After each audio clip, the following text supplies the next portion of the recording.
This past week, I accompanied 2 students from Anshe Emet to an APAC high school summit in Washington, D.C. We spent 2 days with 400 students from around the country, and together we learned about current issues related to Israel, how to effectively lobby Congress, and then spent some time in Congressman Mike Quigley's office, our community's representative to the federal government.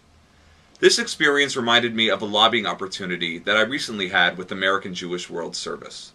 While I was lobbying for a very different and equally important issue, namely global hunger and food justice related to the Farm Bill, I found that in both instances, I left Capitol Hill feeling empowered as a resident of the United States. While not being a citizen of this country, I felt heard as a permanent resident. Our community's representatives took the time to sit with us, listen to our concerns, and articulate their own perspectives on the issues that we brought forward. We shared together, and we listened to each other. At the beginning of this week's Parsha, Chayei Sara, it seems that some people have a difficult time listening to one another.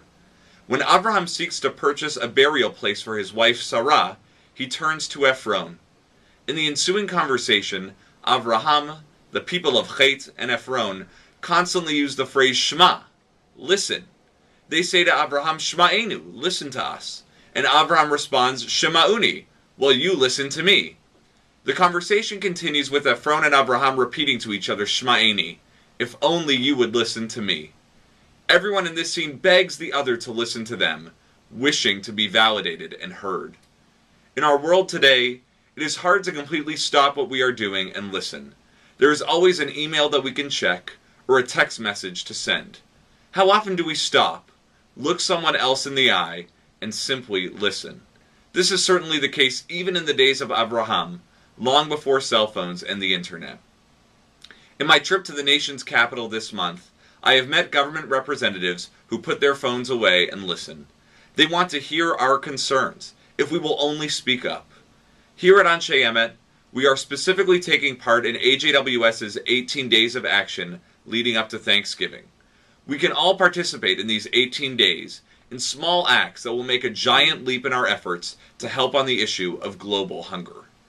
I pray that in the coming days, weeks, and months, we can avoid the communication problem that plagued Abraham and Ephron, that we can listen and hear about some of the troubling issues in our world, and then be fortunate enough to live in a community with family, friends, and government officials who care to listen to what we have to say. Shabbat Shalom.